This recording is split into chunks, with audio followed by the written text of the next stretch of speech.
Welcome to Intimate Partner Violence Group. Please sit back and enjoy our presentation. In the past, relationship violence was looked upon as an adult problem. In recent years, teens have begun to speak out describing the same continuum of violence in their lives, including sexual harassment, assault, and physical abuse. IPV, formerly known as domestic violence, is intimate partner violence. We will be focusing on TDV, which is teen dating violence. Here you will find some warning signs and red flags that contribute to intimate partner violence. If you have one or many, it doesn't make a difference. The fact that you have any one of these signs is an indicator that you or someone that you know is possibly experiencing domestic violence. Teen dating violence has impacted adolescents by increasing mental health concerns, increasing their risky behaviors, and future generational trauma. If it's not addressed, it will just be a cycle that keeps continuing.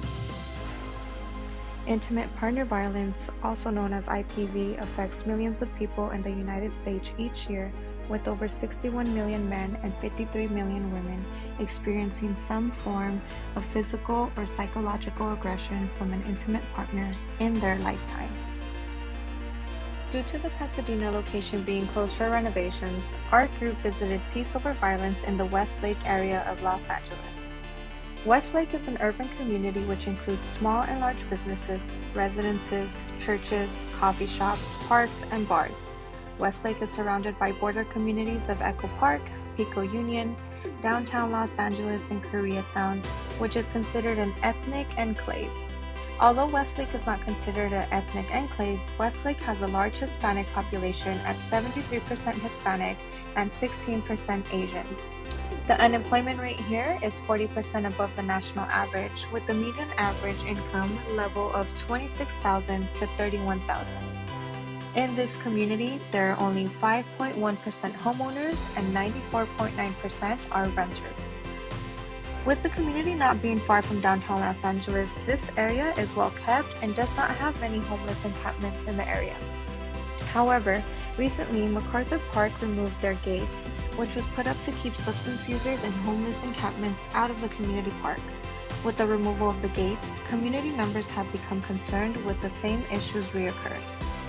Peace Over Violence is located in a moderately trafficked area near franchise businesses including Home Depot, Starbucks, and McDonald's.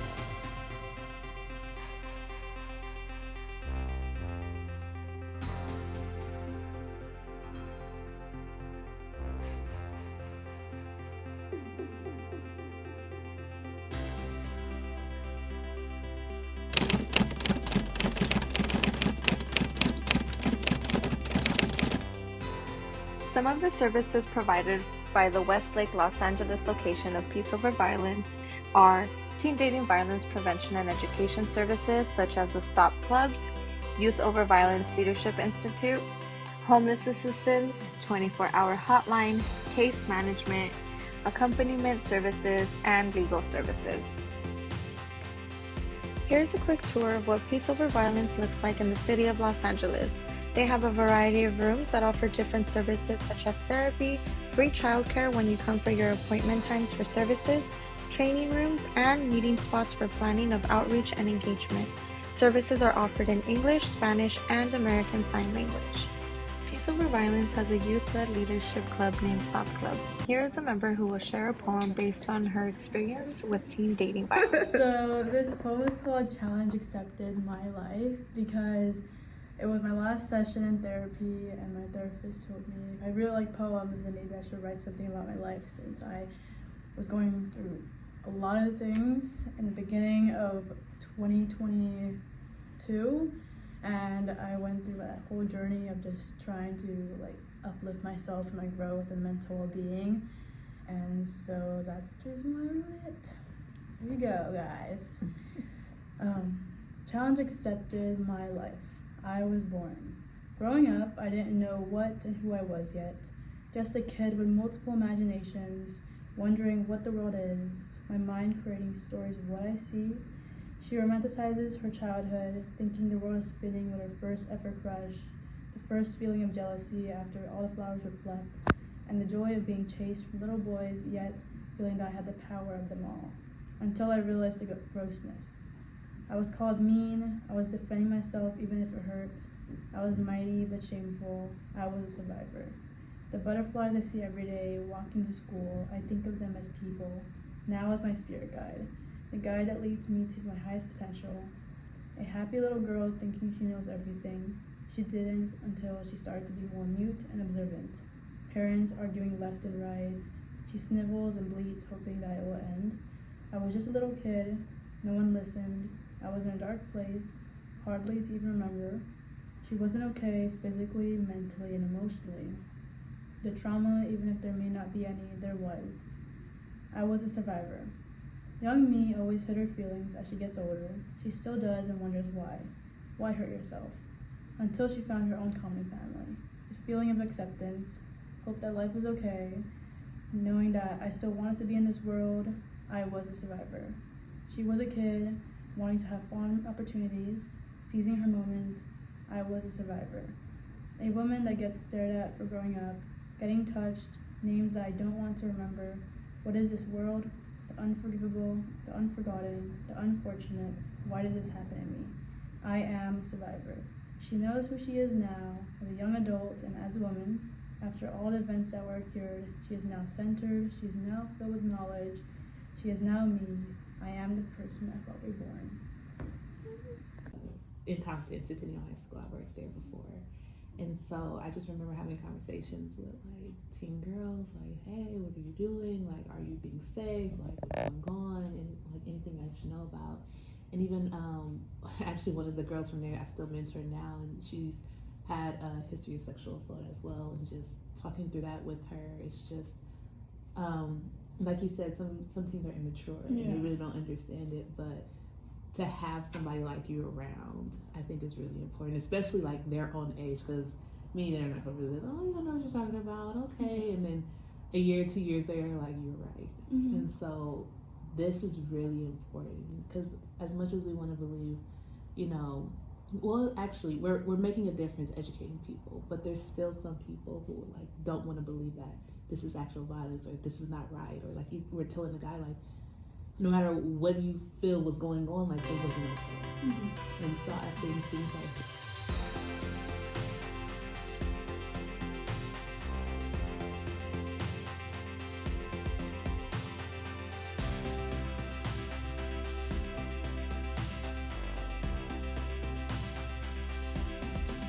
Peace Over Violence is also involved in activism and had its end of day on April 26th at Los Angeles City Hall. Peace Over Violence also believes that you have the right to survive and thrive, which means that you have the right to request everything that you need to make the transition from victim to survivor. Let's talk about why we're here today, folks, and why are we all wearing denim? Because in Italy, there was a case that said that a woman wearing jeans asked for it. That she, as a victim of sexual assault, was asking for it because of the tight jeans she was wearing. And we're all here standing in solidarity today with one another to say there is no excuse for sexual assault. As a result of that case, women around the world stood together in solidarity to say that we would put an end to this violence. There is no excuse for sexual assault or domestic violence, and we know that this becomes an unfortunate cycle of violence towards women. The United Nations has indicated that globally, 1 in 3 women become the victims of sexual assault or domestic violence. As a result of that case, women around the world stood together in solidarity to say that we would put an end to this violence. There is no excuse for sexual assault or domestic violence, and we know that this becomes an unfortunate cycle of violence towards women.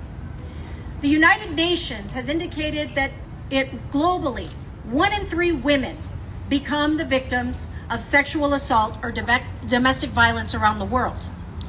Here in Los Angeles, we see those numbers oftentimes devolve into the very populations that we're working to address that are living unhoused on the streets.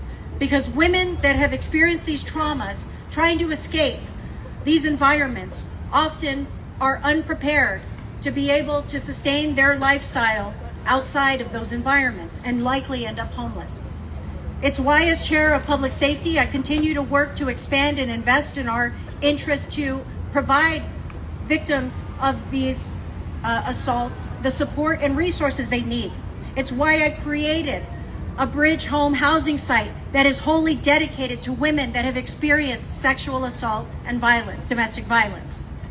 It's why I continue to fight as public safety chair to create alternative and supportive response for survivors so that they can get through the traumas and begin to heal and tell their stories so that we can put an end to sexual assault and domestic violence together.